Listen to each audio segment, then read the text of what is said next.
കഴിഞ്ഞ ദിവസം സോഹൻ ഇങ്ങനെ ഒരു പ്രോഗ്രാമിനെ കുറിച്ച്, ഈ ഒരു ഫംഗ്ഷനെ കുറിച്ച് എന്നെ വിളിച്ച് പറഞ്ഞപ്പോഴും ഞാൻ ആലോചിച്ച് എന്തിനാണ് ഇത്ര പെട്ടെന്ന് ഇങ്ങനെ പരിപാടി നടത്തുന്നത്, ഒരു വർഷം കഴിയട്ടെ എന്നൊക്കെ എൻ്റെ മനസ്സിൽ തോന്നി.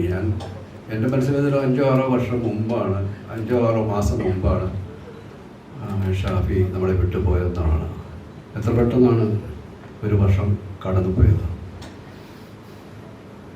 ഷാഫിയെ ഞാൻ ആദ്യമായിട്ട് പരിചയപ്പെടുന്നത് അല്ലെങ്കിൽ കാണുന്നത് 10-25 വർഷങ്ങൾക്ക് മുമ്പാണ്. ഞാനിവിടെ എറണാകുളത്ത് തന്നെ ദേവദൂതൻ്റെ തിരക്കഥ രചനയുമായിട്ട് ഞാനിവിടെ ഉള്ള സമയത്ത് അതിൻ്റെ എഴുത്ത് കുറച്ച് നീണ്ടുപോവുകയും സിനിമ തുടങ്ങാൻ കുറച്ചുകൂടെ സമയം വേണ്ടി വരുമെന്നുള്ളൊരു സാഹചര്യത്തിലാണ് സിയാദിന് പെട്ടെന്ന് ഒരു പടം ചെയ്യണമെന്നൊരു ആഗ്രഹം വരികയും അല്ലെങ്കിൽ അങ്ങനെ ഒരു ആവശ്യമുണ്ടാവുകയും ശ്രീ രഞ്ജിത്താണെന്ന് റാഫിയും കാട്ടിലും ചേർന്നിട്ടുള്ള ഒരു സിനിമയുടെ ഒരു പ്രോജക്റ്റ് അവിടേക്ക് കൊണ്ടുവരുന്നത് സത്യം ശിവം സുന്ദരം സിനിമ. അപ്പോൾ അതുകൊണ്ട് തന്നെ സിയാദിൻ്റെ പ്രോജക്റ്റ് ആയതുകൊണ്ടും ഞാനിവിടെ സ്ഥലത്തുണ്ടായിരുന്നുകൊണ്ടും പലപ്പോഴും ആ ലൊക്കേഷനിലൊക്കെ പോകാറുണ്ടായിരുന്നു. ഒരിക്കലും അതിൻ്റെ റെക്കോർഡിങ് പോസ്റ്റ് പ്രൊഡക്ഷൻ നടക്കുമ്പോൾ ലാൽമീഡിയയിലാണ് തോന്നുന്നത്. അതിൻ്റെ റെക്കോർഡിങ് നടക്കുന്ന ഒരു സമയത്ത് ഞാൻ അവിടെ ഇരിക്കുമ്പോഴും ഒരാൾ ഈ കൺസോളൊന്നുമില്ല, അതിൻ്റെ ഒരു മൂലയ്ക്ക് മാറി നിന്നിട്ട് ഇടയ്ക്കിടയ്ക്ക് അഭിപ്രായങ്ങൾ പറയുന്നുണ്ട്. അപ്പോൾ ഞാൻ ഇയാളെ നോക്കുന്നുണ്ട്. പക്ഷെ പറയുന്നതൊക്കെ വളരെ റിലവൻ്റ് ആയിട്ടുള്ള അഭിപ്രായങ്ങളാണ് അത്. അപ്പോൾ ഞാൻ സിയാദിനടുത്ത് ചോദിച്ചു, ഇതാരാന്ന് ചോദിച്ചു. അത് റാഫിയുടെ അനുജൻ ഷാഫിയാണ് എന്നാണ് ഞാൻ ഇയാളെ ശ്രദ്ധിക്കുന്നത്. അയാൾക്ക് കൃത്യമായ ഒരു ജഡ്ജ്മെൻ്റ് ഉണ്ട് അവിടെ നടക്കുന്ന റെക്കോർഡിങ്ങിൻ്റെ കാര്യങ്ങളിൽ. അത് കൃത്യമായിട്ടുള്ള അഭിപ്രായം പറയും, അത് സ്വീകരിക്കപ്പെടുകയും ആ രീതിയിൽ ഇവരെല്ലാം അതിനെ അക്സെപ്റ്റ് ചെയ്യുന്നപ്പോഴത്തേക്ക് അതുകൊണ്ടാണ് ഞാൻ അയാളെ ശ്രദ്ധിച്ചത്. പിന്നീട് എൻ്റെ ആദ്യത്തെ കാഴ്ചയിൽ എൻ്റെ മനസ്സിലുണ്ടായ ഇമ്പ്രഷൻ പിന്നീട് മലയാളികൾ ആയ സിനിമാ പ്രേക്ഷകരുടെ എല്ലാവരുടെയും ബോധ്യത്തിലേക്ക് വന്നു എന്നുള്ളതാണ് വാസ്തവം. 21 വർഷങ്ങൾ കൊണ്ട് ഏതാണ്ട് അത്രയോളം സിനിമകൾ, അതിൽ ഒരു 70% സിനിമകൾ സൂപ്പർ ഹിറ്റുകളാണ്. ബാക്കിയൊക്കെ ആവറേജ് ഹിറ്റോ അല്ലെങ്കിൽ ഹിറ്റോ ആയി മാറിയിട്ടുണ്ടെങ്കിലും ഒരു സംവിധായകനെ സംബന്ധിച്ചോളം ഇത്രയും വലിയ റേറ്റ് ഓഫ് സക്സസ് സംഭവിച്ചിട്ടുള്ളത് അപൂർവ സംവിധായകർക്ക് മാത്രമാണ്. സിദ്ദീഖിൻ്റെയും റാഫിയുടെയും ഒക്കെ പിന്മുറക്കാരനായി വരികയും തൻ്റേതായിട്ടുള്ളൊരു വ്യക്തിമുദ്ര പതിപ്പിക്കാൻ അവരുടെ ഒന്നും നിഴലിൽ നിന്നുകൊണ്ടല്ല, സ്വന്തമായ ഒരു ഐഡൻറ്റിറ്റി അദ്ദേഹത്തിന് ഇവിടെ സൃഷ്ടിക്കാൻ കഴിഞ്ഞു എന്നുള്ളതാണ് ഷാഫിയുടെ ഏറ്റവും വലിയ വിജയം. എല്ലാവർക്കും നമസ്കാരം. നമ്മളെയൊക്കെ വിട്ടുപോയ നമ്മുടെ എല്ലാം ഒരുപാട് പ്രിയങ്കരനായിരുന്ന ഷാഫിയെ വീണ്ടും ഒന്ന് ഓർമ്മിക്കുന്ന ഒരു ദിവസം. അങ്ങനെ സങ്കടത്തോടെ ഓർമ്മിക്കേണ്ട ഒരാളെ പറ്റി പറയുമ്പോൾ നമുക്കൊക്കെ മുഖത്ത് ദുഃഖവും വിഷമമൊക്കെയാണ് ഉണ്ടാകുന്നത്. പക്ഷെ ഷാഫിയെ പറ്റി ഓർമ്മിക്കുമ്പോൾ നമ്മുടെ ആദ്യം മനസ്സിലേക്ക് വരുന്നത് ഉറക്കെ ചിരിച്ചുകൊണ്ട് ആരോ പറഞ്ഞ തമാശ ആസ്വദിക്കുന്ന, കൈകൊട്ടി ചിരിച്ച് ആസ്വദിക്കുന്ന ഒരു ഷാഫിയാണ്. അത് നമ്മുടെ മനസ്സിലേക്ക് വന്നു കഴിഞ്ഞാൽ സ്വാഭാവികമായിട്ടും നമ്മുടെയൊക്കെ മുഖത്ത് ഒരു ചിരിയാണ് ആദ്യം ഉണ്ടായത്. എപ്പോഴും ചിരിച്ചുകൊണ്ടിരിക്കുന്നു. ആര് തമാശ പറഞ്ഞാലും അതിനെ ഒരുപാട് അങ്ങോട്ട് പ്രോത്സാഹിപ്പിക്കുന്ന, അത് ആസ്വദിച്ചിരിക്കുന്ന, അതിന് കൗണ്ടർ തമാശ പറയാനാണെങ്കിൽ പോലും ആ പറഞ്ഞ തമാശയെ ആസ്വദിച്ചതിന് ശേഷം മാത്രമേ ഷാഫി തിരിച്ചു പറയാനുള്ളൂ. അങ്ങനെ എപ്പോഴും എല്ലാ സന്ദർഭങ്ങളെയും വളരെ ലാഘവമായിട്ട്, നമ്മളെ വളരെ ലളിതമായിട്ട് കൊണ്ടുപോകും. ഷൂട്ടിംഗ് ലൊക്കേഷനാണെങ്കിൽ പോലും വളരെ സ്മൂത്തായിട്ട് കൊണ്ടുപോകുന്ന ഒരു നല്ല ഒരു സംവിധായകൻ തന്നെയാണ് ഷാഫി. ഷാഫിയായിട്ട് ആദ്യമൊന്നും എനിക്ക് അങ്ങനെ വലിയ കണക്ഷൻ ഉണ്ടെന്ന് എനിക്ക് പറയാൻ പറ്റില്ല. കാരണം റാഫിയുടെ സഹോദരനാണെന്ന് പറഞ്ഞാൽ പഞ്ചാബ് യൂസ് ഷൂട്ടിംഗ് നടക്കുന്ന സമയത്ത് അന്നൊക്കെ അതിനകത്ത് നൃത്തം ചെയ്യാനും പ്രശ്നങ്ങളൊക്കെ ഉള്ളതുകൊണ്ടും അന്നത്തെ വേറെ ആഘോഷ മൂടിലൊക്കെ ഞാനൊന്ന് ഷാഫിയൊന്നും ശ്രദ്ധിച്ചിട്ടില്ല എന്ന് തന്നെ പറയാം. അതിന് പ്രത്യേകിച്ചൊരു കൂടുതലുണ്ടായിരുന്ന അസിസ്റ്റൻസ് റാഫിയുടെ അസിസ്റ്റന്റ് ആണെന്നറിയാം, അല്ല അനുജനാണെന്നറിയാം എന്നുള്ളതിനെ പറ്റി പുള്ളിയായിട്ട് അങ്ങനെ വലിയ അടുപ്പമൊന്നും കാര്യങ്ങളും ഉണ്ടായിട്ട് എനിക്ക് ഓർമ്മയില്ല. ശരിക്ക് ഷാഫിയെ ഞാൻ ശ്രദ്ധിക്കുന്നത് ഹിറ്റ്ലർ എന്ന് പറയുന്ന സിദ്ദീഖ് സംവിധാനം ചെയ്ത ചിത്രത്തിന്റെ ഷൂട്ടിങ്ങിന്റെ ഇടയ്ക്ക് ആ സീൻ വരെ എനിക്ക് കൃത്യമായിട്ട് ഓർമ്മയുണ്ട്. പക്ഷെ ഞാൻ പറയാം, അതിന് ഷൂട്ടിങ്ങിനിടയ്ക്ക് എന്തോ ഒരു കാര്യം പറഞ്ഞപ്പോൾ സ്പോണ്ടേനിയസ് ആയിട്ട് ഷാഫി ഒരു തമാശ ഡയലോഗ് അവിടെ പറഞ്ഞു. അത് ഞാൻ സത്യത്തിൽ അതുവരെ ഷാഫിയിൽ നിന്ന് ഒരിക്കലും പ്രതീക്ഷിക്കാത്തൊരു തമാശയായിരുന്നു. എല്ലാവരും യൂണിറ്റുള്ള എല്ലാവരും പൊട്ടിച്ചിരിച്ചു. അതപ്പോൾ തന്നെ അതിനകത്തേക്ക് ജോയിൻ ചെയ്യാൻ തീരുമാനിച്ചു. ഞാൻ ഈ തമാശ ഒരുപാട് പേരെടുത്ത് പറഞ്ഞിട്ടുണ്ട്, ഷാഫി ഇങ്ങനെ പറഞ്ഞ കാര്യം. പക്ഷെ എനിക്ക് കുറച്ച് ദിവസങ്ങളിലായിട്ട് ഇതിനെപ്പറ്റി ആലോചിക്കാൻ തുടങ്ങിയതിന് ശേഷം അതെന്തായിരുന്നു ആ തമാശ എനിക്ക് കൃത്യമായിട്ട് ഓർമ്മ വരുന്നില്ല. ഹിറ്റ്ലർ പടമിട്ട് കഴിഞ്ഞാൽ എനിക്ക് ഓർമ്മ വരും. അങ്ങനെ ആ ഒരു തമാശ പറഞ്ഞതിനകത്ത് ഒന്ന് ക്ലിക്കായിട്ടാണ് ഞാനത് വൈകിട്ട് റൂമിൽ ചെന്നപ്പോൾ സിദ്ദിഖിനടുത്ത് ചോദിച്ചു, സിദ്ദിഖ് ഈ ഷാഫിയാണോ കൊള്ളാലോ എന്ന് പറഞ്ഞപ്പോൾ സിദ്ദിഖ് പറഞ്ഞു, ആടോ അവൻ എടുക്കണാണ് എനിക്കറിയാം, എനിക്കറിയില്ല മിമിക്രിയാണോ, നല്ല നല്ല സെൻസാണ്. വീട്ടിലവൻ ഒരു തമാശ കാര്യങ്ങൾ സംസാരിക്കുമ്പോൾ അതിനകത്ത് സ്പോണ്ടേനിയസ് ആയിട്ട് തമാശ പറയുന്ന കാര്യത്തിലൊക്കെ മിടുക്കനായിട്ടുള്ള ആളാണ്. ആ ഒരു സ്ഥലത്തൊന്നും പോലെ തന്നെ നമ്മള് ഈ ഷാഫിയിലേക്ക് ഒരു ശ്രദ്ധ മുന്നോട്ട് പോയിട്ടുണ്ടായിരുന്നു. പിന്നെ തെങ്കാശിപ്പുറം പടങ്ങളൊക്കെ കഴിഞ്ഞു. പിന്നെ തെങ്കാശിപ്പുറം ഷൂട്ടിംഗ് നടക്കുന്ന സമയത്താണെന്ന് തോന്നുന്നു ഗിരീഷ് വൈക്കമാണ് ഇങ്ങനെ ഒരു പ്രോജക്റ്റുമായിട്ട് വരുന്നത്. ഷാഫി സംവിധാനം ചെയ്യുന്ന ഒരു ചിത്രം റാഫി മറ്റാട്ടി. അങ്ങനെയാണ് ഈ വൺ മാൻ ഷോ എന്ന് പറയുന്ന ആ സിനിമ ഉണ്ടാകുന്നത്. ആ ലൊക്കേഷനിലും ഈ പറഞ്ഞ പോലെ അതിന്റെ പ്രൊഡ്യൂസർ ഗിരീഷ് ആയതുകൊണ്ട് എനിക്ക് പ്രത്യേകിച്ച് ടെൻഷനൊന്നുമില്ല, കാര്യങ്ങളൊക്കെ ഹാപ്പി ആയിട്ട് അങ്ങനെ പോയി. പക്ഷെ അതിനുശേഷം ഞാൻ കല്യാണരാമൻ എന്ന് പറയുന്ന ഞാൻ പ്രൊഡ്യൂസ് ചെയ്യുന്ന ചിത്രം, ഞാൻ പ്രൊഡ്യൂസ് ചെയ്യുന്നത് ചിത്രത്തിന്റെ ഷൂട്ടിംഗ് സമയത്ത് വെച്ചാണ്. അതുവരെ ഞങ്ങൾ തമ്മിൽ ഒരു ഡയറക്ടർ ആക്ടർ അല്ലെങ്കിൽ ഡയറക്ടർ പ്രൊഡ്യൂസർ ബന്ധം ഉള്ളൂ ശരിക്കും പറഞ്ഞു കഴിഞ്ഞാൽ. പക്ഷെ ആ സിനിമയുടെ ഷൂട്ടിംഗ് തുടങ്ങി കഴിഞ്ഞപ്പോൾ അത് ഇത്രയും പണവുമായിട്ട് എൻ്റെ ഒരു വിശുക്കുമായിട്ട് ബന്ധപ്പെട്ടിട്ടാണ് ഈ ലൊക്കേഷൻ. അത് ഞാൻ റാഫി എടുത്ത് ഉപയോഗിച്ചിട്ടുള്ള തന്ത്രമാണ് പിന്നീട് പറയാം. അതിന്റെ ഷൂട്ടിംഗ് ലൊക്കേഷനിൽ ഈ റാഫിയൊക്കെ ഇടയ്ക്ക് ഒരു സിഗരറ്റ് വലിക്കുന്ന പരിപാടിയുണ്ട്. അപ്പൊ ഈ സീൻ എടുത്തോണ്ടിരിക്കുന്നതിന്റെ ഇടയ്ക്ക് ഒരു സിഗരറ്റ് വലിക്കാൻ വേണ്ടി പോകും. അപ്പൊ ഒരു സിഗരറ്റ് വലിച്ച് അവിടെ പോയിരുന്ന് മറ്റുമായിട്ട് സംസാരിച്ച് ആ സിഗരറ്റ് തീർന്ന് തിരിച്ചു വരുമ്പോ എങ്ങനെ ഒരു 10-15 മിനിറ്റ് നഷ്ടപ്പെടും. അതൊരു 10 പ്രാവശ്യം ആകുമ്പോൾ 1 മണിക്കൂർ നഷ്ടപ്പെട്ടില്ലേ, അല്ലെങ്കിൽ അതിൽ കൂടുതൽ നഷ്ടപ്പെട്ടില്ലേ. അപ്പൊ ഷൂട്ടിങ്ങിന്റെ ടൈം ഇയാൾ സിഗരറ്റ് വലിച്ച് കളയുന്നു എന്നുള്ളൊരു തോന്നല് വന്നിട്ട് ഞാൻ വിളിച്ചിട്ട് അതൊരു ഉപദേശം കൊടുത്തു. അപ്പൊ അതുവരെ എന്നെ ഭയങ്കര റെസ്പെക്റ്റാണ്. ഞാൻ വന്നു കഴിഞ്ഞാൽ ചാടി എഴുന്നേക്കും, സിഗരറ്റ് വലിക്കുകയാണെങ്കിൽ ഇവര് അപ്പൊ താഴെ ഇട്ടിട്ട് ചവിട്ടി കെടുത്തു എന്നൊക്കെ പറയും. ഞാൻ കരുതി റെസ്പെക്ട് വേണോ അല്ലെങ്കിൽ പണമാണോ നല്ലത് എന്നാലോചിച്ചപ്പോഴാണ് പ്രൊഡക്ഷൻ കോസ്റ്റ് കുറക്കുന്നതായിരിക്കും നല്ലത് കരുതിട്ട് ഞാൻ ഈ റെസ്പെക്ട് ആയിട്ട് വേണ്ടാന്ന് വെച്ചു. ഞാൻ ഷാഫി വിളിച്ചിട്ട് പറഞ്ഞു, ഇതെന്നെ റാഫി എടുത്ത് റാഫിയുടെ പുറത്തിന്റെ സമയത്ത് ഞാൻ പറഞ്ഞിട്ടുണ്ട്, അതെ ബഹുമാനമൊക്കെ നല്ലതാണ്, പക്ഷെ അതിന് വേണ്ടിയിട്ട് നിങ്ങൾ സിഗരറ്റ് ബഹുമാനത്തിന്റെ ഒരു പ്രശ്നമല്ല. നിങ്ങൾ ഇവിടെ നിന്ന് വലിച്ചോളൂ, എന്റെ മുമ്പിൽ വലിച്ചോളൂ, എനിക്ക് അതിനകത്ത് വലിയ സന്തോഷമാണ്. നിങ്ങൾ ദൂരെ പോയി വലിക്കുമ്പോൾ എനിക്ക് ഇങ്ങനെ ഒരു പ്രശ്നം കൂടി വരുന്നുണ്ട്. പ്രൊഡക്ഷൻ കോസ്റ്റാണ് കൂടിക്കൊണ്ടിരിക്കുന്നത്, നിങ്ങൾ ഈ സമയം ലേറ്റ് ആകുമ്പോൾ. അങ്ങനെ നിർബന്ധമായിട്ട് കയ്യിൽ സിഗരറ്റ് വെച്ച് വലിപ്പിച്ച് അങ്ങനെ ഞങ്ങൾ തമ്മിൽ അവിടെ മുതലാണ് ഞങ്ങൾ തമ്മിൽ ശരിക്കും പറഞ്ഞാൽ വളരെ ഓപ്പൺ ആയിട്ട് അങ്ങോട്ട് പറയാനും തർക്കിക്കാനും അങ്ങോട്ടും ഇങ്ങോട്ടും തമാശ പറയാനും ഒക്കെ ഉള്ള ഒരു അവസരം കിട്ടിയത്. അന്ന് അത് പണത്തിന് കൊതിച്ചിട്ടായിരുന്നെങ്കിൽ സത്യം പറഞ്ഞു കഴിഞ്ഞാൽ അങ്ങനെ ഒരു സ്വാതന്ത്ര്യം കൊടുത്തപ്പോൾ മുതൽ അത് ഞാൻ റാഫിയിൽ നിന്ന് അനുഭവിച്ചപ്പോഴാണ്. റാഫി ഞാൻ ഒരുമിച്ചിരുന്ന തമാശ പറയുന്ന എന്ത് വേണമെങ്കിലും പറയാവുന്ന സിഗരറ്റ് വലിക്കാവുന്ന ഒരു ബന്ധത്തിലേക്ക് എത്തിയതിനു ശേഷമാണ് എനിക്കൊരു നല്ല സുഹൃത്തിനെ കിട്ടിയത്. റാഫിയെ പോലുള്ള സുഹൃത്തിനെ, അതുപോലെ ഷാഫിയെ പോലുള്ള സുഹൃത്തിനെ എനിക്ക് കിട്ടിയതും എന്റെ അടുത്ത അനുജൻ എന്നൊക്കെ പറയുന്ന സ്ഥാനം വിട്ടിട്ട് എന്റെ ഒരു സുഹൃത്ത് എന്നുള്ളൊരു നിലയിലേക്ക് എത്തിയത് അന്നത്തെ ആ കൂടിച്ചേരലായിരുന്നു. അതിനുശേഷം എന്നും ഞങ്ങൾ എല്ലാ പടങ്ങൾ ചെയ്തപ്പോൾ ഒരുപാട് ആസ്വദിച്ച് സിനിമകൾ ചെയ്തപ്പോഴാണ്. ജിതിന്റെ പടം ഞാൻ കണ്ടതാണ് കളകാര്, വളരെ നല്ല രസകരമായിട്ടുള്ള സിനിമയായിരുന്നു. അദ്ദേഹത്തിന്റെ ആ സിനിമയ്ക്ക് തന്നെ ഷാഫിയുടെ ഓർമ്മയ്ക്കുള്ള പുരസ്കാരം ലഭിക്കുന്നു എന്നറിഞ്ഞതിൽ ഒരുപാട് സന്തോഷം. എല്ലാവർക്കും നല്ലത് വരട്ടെ, നന്മ വരട്ടെ. Thank you.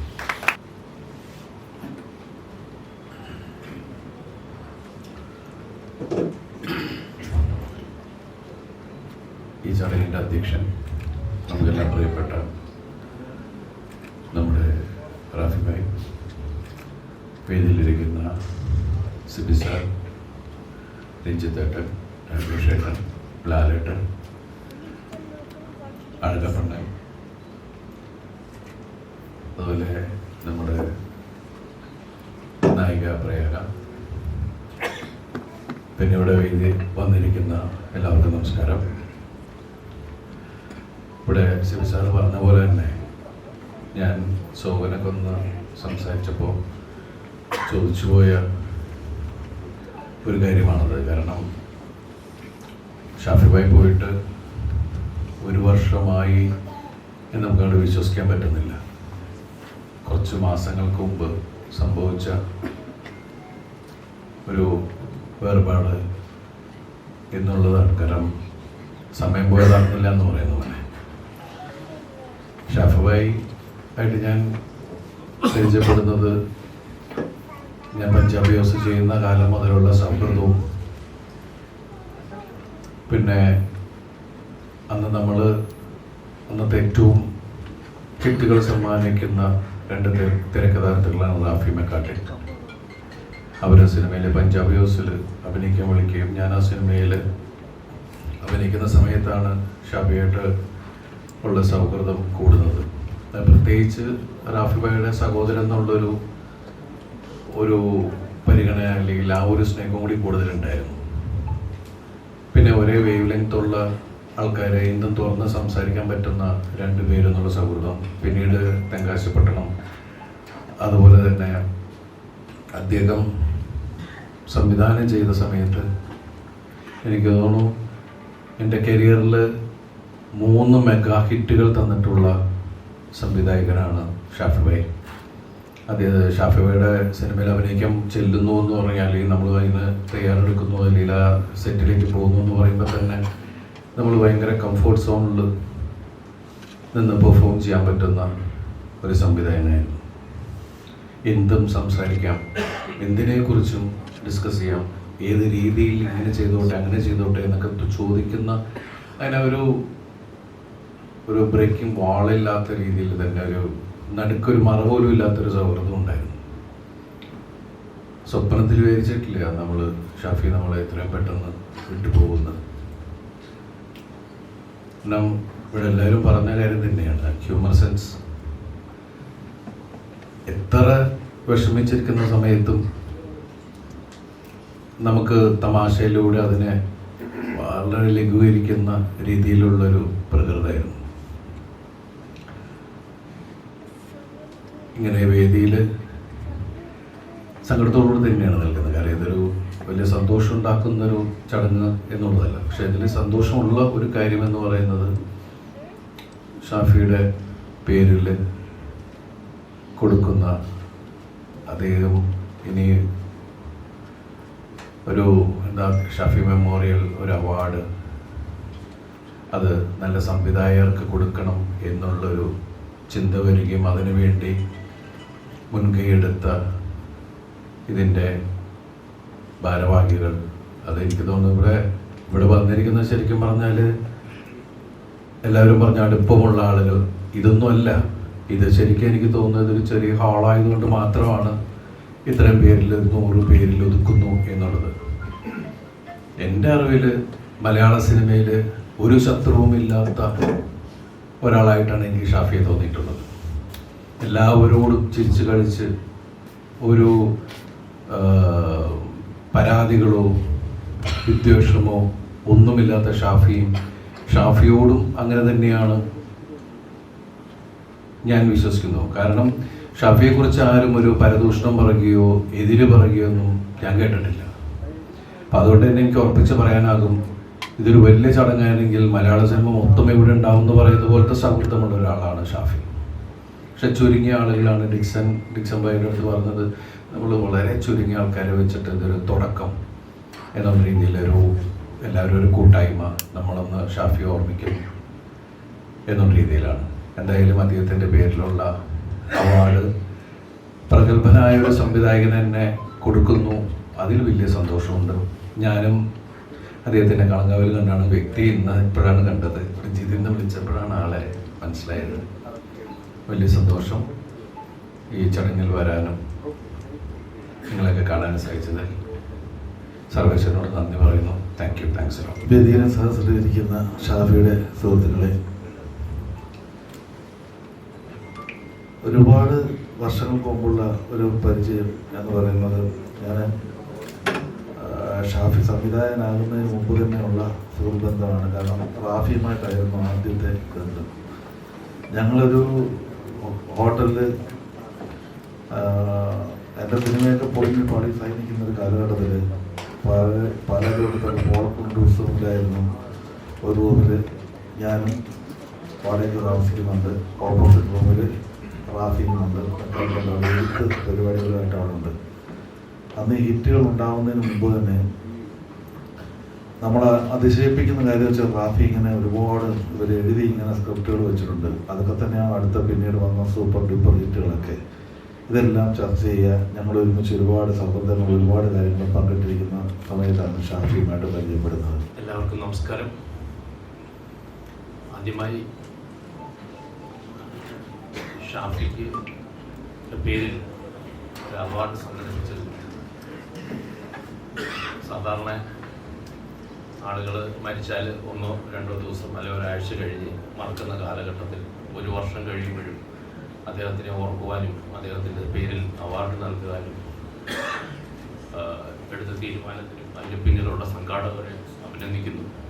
ഷാഫി ഹോസ്പിറ്റലെന്ന് പറഞ്ഞപ്പോൾ ഞാൻ സിന്ധുരാജും കൂടെ ഹോസ്പിറ്റലിൽ പോയി അവിടെ കാര്യങ്ങളൊക്കെ ചെറുതായിട്ട് അന്വേഷിച്ചു. അപ്പോഴും ഞങ്ങൾ പുറത്തുനിന്ന് ഷാഫി പറഞ്ഞ കഥകളും ഷാഫിയുടെ കോമഡികളൊക്കെ ഞങ്ങൾ ആവർത്തിച്ച് ചിരിച്ചുകൊണ്ടിരിക്കുകയായിരുന്നു. കാരണം ഇയാളിപ്പോൾ ഇപ്പം തന്നെ ഡിസ്ചാർജ് ചെയ്ത് വരും, പുല്ല് പോലെ വരും എന്നുള്ള സന്തോഷത്തിലായിരുന്നു.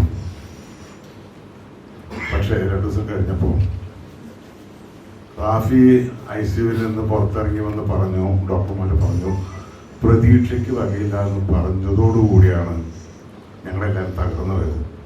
അതുവരെ സന്തോഷമായിരുന്നു, കാരണം ഇയാൾ പുല്ലുപോലെ ഇറങ്ങി വരും.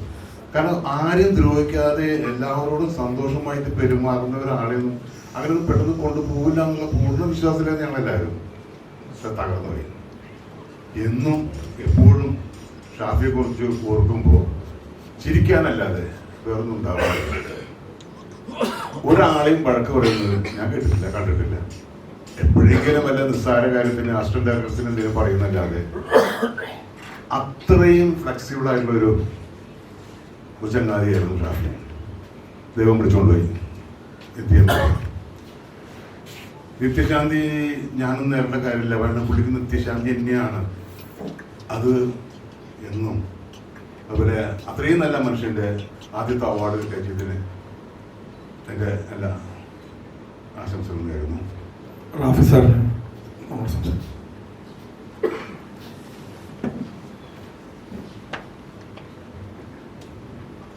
എല്ലാവർക്കും നമസ്കാരം. ഒരു ഔപചാരികത ഇല്ലാതെ പറയാം. കാരണം ഇതൊരു സാധാരണ ഒരു ചടങ്ങിൽ പങ്കെടുക്കുന്നത് പോലെ എനിക്കിതിൽ സംസാരിക്കാനോ അങ്ങനെ എന്തെങ്കിലും വിശദമായിട്ട് പറയാനോ ഒന്നും ഉള്ളൊരു മാനസികാവസ്ഥയിലല്ല. ഇപ്പോൾ 1 കൊല്ലമായെങ്കിലും ഓർക്കാത്ത ഒരു ദിവസം പോലും ഉണ്ടായിട്ടില്ല. അപ്പോൾ 1 വർഷം കഴിഞ്ഞതായിട്ടല്ല, ഓരോ ദിവസവും വീണ്ടും വീണ്ടും ആവർത്തിക്കുന്നതായിട്ടാണ് എനിക്ക് തോന്നുന്നത്. ഏതായാലും വേദിയിലും സദസ്സിലും ഇരിക്കുന്ന വിശിഷ്ട വ്യക്തികളെ, സഹപ്രവർത്തകരെ, സുഹൃത്തുക്കളെ, ഷാഫിയെക്കുറിച്ച് പറയുമ്പോൾ പൊതുവെ പറയാറ് റാഫിയുടെ സഹോദരനായതുകൊണ്ട് സിനിമയിലേക്ക് വന്നു, അങ്ങനെ സംവിധായകനായി, അങ്ങനെയാണ് പൊതുവെ അറിയപ്പെടുന്നത്. പക്ഷെ സത്യത്തിൽ എന്നെ സിനിമയിലെത്തിച്ചത് ഷാഫിയാണ്. വളരെ ചെറിയ പ്രായത്തിൽ സിനിമയിലേക്ക് വരണമെന്ന് ഞാൻ ആഗ്രഹിച്ച സമയത്ത് എൻ്റെയും ഷാഫിയുടെയും ചുമലിൽ കുടുംബത്തിൻ്റെ ഉത്തരവാദിത്വം ഉണ്ടായിരുന്നു. അപ്പോൾ അതങ്ങനെ ഉപേക്ഷിച്ച് ഒരു ഇപ്പോൾ സിദ്ദിഖണ്ണൻ്റെ ലാലേട്ടൻ്റെയും കൂടെ അസിസ്റ്റൻ്റായിട്ട് പ്രവർത്തിക്കാൻ ഒരു സാധ്യത ഉണ്ടായപ്പോൾ പോലും അങ്ങനെ ഈ ഉത്തരവാദിത്വത്തിൽ നിന്നും ഒഴിഞ്ഞ് അതിലേക്ക് പോകുവാൻ സാധിക്കുമായിരുന്നില്ല. അങ്ങനെയാണ് ആ ചെറിയ പ്രായത്തിൽ ഞങ്ങൾ രണ്ടുപേരും ചേർന്ന് ഒരു ചെറിയ സ്ഥാപനം, ഒരു സംരംഭം തുടങ്ങിയിട്ട് അതിൽ നിന്നും സ്ഥിരമായൊരു വരുമാനം ഉണ്ടായാൽ എനിക്ക് സിനിമയിലേക്ക് വരാൻ സാധിക്കും. അങ്ങനെ സ്വന്തം കുടുംബം പണയപ്പെടുത്തി ഒരു ചെറിയ ബാഗ് നിർമ്മാണ കമ്പനി തുടങ്ങാൻ ഞങ്ങൾ തീരുമാനിച്ചു. പക്ഷേ കുടുംബത്തിലെ വേറെ ആരും അതിന് സമ്മതിക്കില്ല. അപ്പം ഞാനെപ്പോഴും ഇങ്ങനെ ഒരു ഐഡിയ പറയുന്നതുകൊണ്ട് നിൻ്റെ ഈ പൊട്ട ഐഡിയ കൊണ്ട് ഇനി ഇങ്ങോട്ട് വരണ്ടെന്നുള്ള രീതിയിലാണ് പറയുന്നത്. പക്ഷെ അന്ന് വളരെ ശക്തമായിട്ട് എന്നോടൊപ്പം ഉറച്ചു നിന്ന് അത് ചെയ്യണം, എനിക്ക് അങ്ങനെ പോകണമെന്നുണ്ടെങ്കിൽ അതിനൊരു സാഹചര്യം ഉണ്ടാക്കണമെന്ന് പറഞ്ഞത് ഷാഫിയാണ്. അങ്ങനെ എനിക്ക് അപ്പോൾ കുടുംബത്തിൻ്റെ ഉത്തരവാദിത്തങ്ങളും ഈ കമ്പനി നടത്തുന്ന ഉത്തരവാദിത്തങ്ങളും ഒക്കെ ആയിട്ട് കുറച്ചു കാലം പോയി. ഒരു 88-ലാണ് ഞങ്ങൾ ആ കമ്പനി തുടങ്ങുന്നത്. ഒരു 91 ആയപ്പോഴേക്കും സിദ്ദിഖ് ലാലിൻ്റെ സിനിമയിൽ അസിസ്റ്റൻ്റായി വർക്ക് ചെയ്യാൻ എനിക്ക് അവസരം കിട്ടി. ഞാനങ്ങനെ സിനിമയിലേക്ക് വന്നു. പക്ഷെ എനിക്കൊരു ബ്രേക്ക് കിട്ടുന്നത് 95-ലാണ്. ആ വർഷം 3 തിരക്കഥകൾ എഴുതി. അനിയമ്പാവ, ചേട്ടമ്പാവ, ആദ്യത്തെ കൺമണി, പിന്നെ പുതുക്കോട്ടയിലെ പുതുമണവാളൻ. അതിൽ എനിക്ക് കാരണം ഒരു ബ്രേക്ക് കിട്ടി. ആ സമയത്താണ്, അതിനുശേഷമാണ് ഷാഫിയും സിനിമയിലേക്ക് വരുന്നത്. പക്ഷെ എന്നെ സിനിമയിൽ എത്തിക്കുവാൻ വേണ്ടി 7 വർഷം കുടുംബത്തിൻ്റെ മുഴുവൻ ഉത്തരവാദിത്വം എടുക്കുകയും എല്ലാ ബുദ്ധിമുട്ടുകളും സഹിക്കുകയും അവൻ ചെയ്തതുകൊണ്ടാണ് എനിക്ക് സിനിമയിൽ വരാൻ കഴിഞ്ഞത്. സിനിമയിൽ വന്നതിന് ശേഷവും അവന് ഇപ്പോൾ എല്ലാവരും പറഞ്ഞതുപോലെ എപ്പോഴും ചിരിക്കാനും ചിരിപ്പിക്കാനുമാണ് ഇഷ്ടം.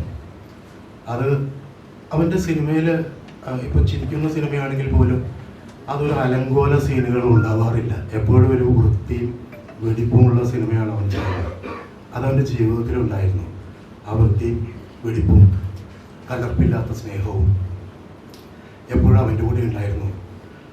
ഈ ഒരു ചെറിയ സംരംഭം തുടങ്ങാൻ കാരണം സോഹനാണ് വിളിച്ചു പറഞ്ഞത്. സോഹൻ പറഞ്ഞത് സോഹനും അജയ് വാസുദേവൊക്കെ എന്തെങ്കിലും ആയിട്ടുണ്ടെങ്കിൽ അതിൻ്റെ കാരണം ഷാഫിയാണ്. അപ്പോൾ അദ്ദേഹത്തിൻ്റെ ഓർമ്മയ്ക്ക് വേണ്ടിയിട്ട് എന്തെങ്കിലും ഒരു നവാഗത പ്രതിഭയ്ക്ക് അവാർഡ് നൽകുന്ന ഒരു കാര്യം ഞങ്ങൾ തീരുമാനിച്ചിട്ടുണ്ട് എന്ന് പറഞ്ഞാണ് ഇതിനു വേണ്ടി ഇത് തുടങ്ങിയത്. അപ്പോൾ അന്ന് വളരെ കുറച്ച് സമയമേ ഉള്ളൂ. അപ്പോൾ ഏറ്റവും ലളിതമായ ഒരു ചടങ്ങിൽ വെച്ചിട്ട് അത് തുടങ്ങി വെക്കാം. വരും വർഷങ്ങളിൽ ദൈവം സഹായിച്ച് നമുക്കിത് വിപുലമായിട്ട് നടത്താം. അത് നവാഗത പ്രതിഭയ്ക്ക് മാത്രമല്ല, മറ്റെല്ലാ മേഖലകളിലും അവാർഡുകൾ ഷാഫിയുടെ പേരിലും കൊടുക്കണമെന്നാണ് ഞങ്ങളുടെ ആഗ്രഹം. ഷാഫി എനിക്കെന്നും ഒരു ധൈര്യമായിരുന്നു. കാരണം 100% വിശ്വസിക്കാവുന്ന ആളാണ്. എന്ത് കാര്യത്തിലും ഒരു പാറ പോലെ എൻ്റെ കൂടെ ഉറച്ചു നിൽക്കും എന്ന് എനിക്ക് എപ്പോഴും വിശ്വാസമുള്ള ഒരാളാണ്. അപ്പം ഞാൻ എൻ്റെ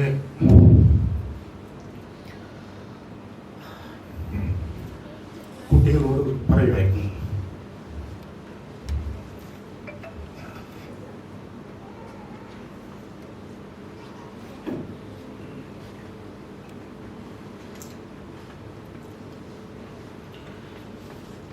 എനിക്കെന്തെങ്കിലും സംഭവിച്ചാൽ അവർ ചാച്ച എന്നാണ് വിളിക്കുന്നത്. ചാച്ച പോകാം. കാരണം എനിക്ക് 100% പറഞ്ഞു അവനുണ്ടാവും കൂട്ടെ.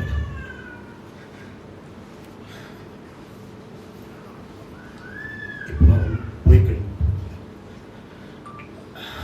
അവൻ്റെ മക്കൾ എന്നോട് പറയാം, അവരോട് പറഞ്ഞിട്ടുണ്ടായിരുന്നു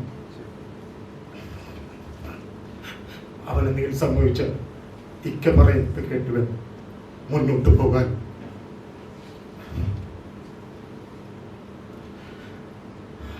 ആ ധൈര്യവും അവൻ ബാക്കി വെച്ച കലപ്പില്ലാത്ത സ്നേഹവും വിശ്വാസവും അങ്ങനെ അടുത്ത തലമുറയിലേക്ക് കൂടി എത്തിച്ചിട്ടാണ് അവൻ മടങ്ങിയത്. ആ വിശ്വാസങ്ങളും സ്നേഹവും എല്ലാം കാത്തു സൂക്ഷിക്കാൻ അവൻ്റെ കുടുംബാംഗങ്ങൾക്കും സഹപ്രവർത്തകർക്കും സുഹൃത്തുക്കൾക്കും എന്നും കഴിയട്ടെ എന്ന് ആത്മാർത്ഥമായി ആഗ്രഹിക്കുന്നു, പ്രാർത്ഥിക്കുന്നു. നമസ്കാരം.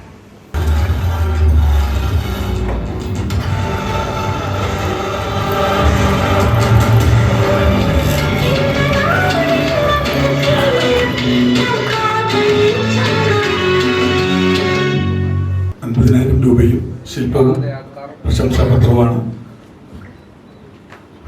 പ്രശംസാപത്രം നൽകുന്നതിനായി പ്രയാഗിൽ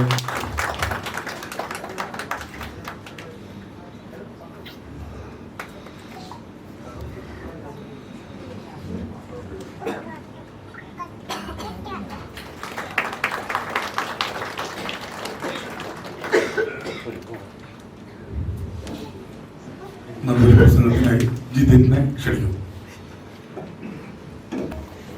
എല്ലാവർക്കും നമസ്കാരം.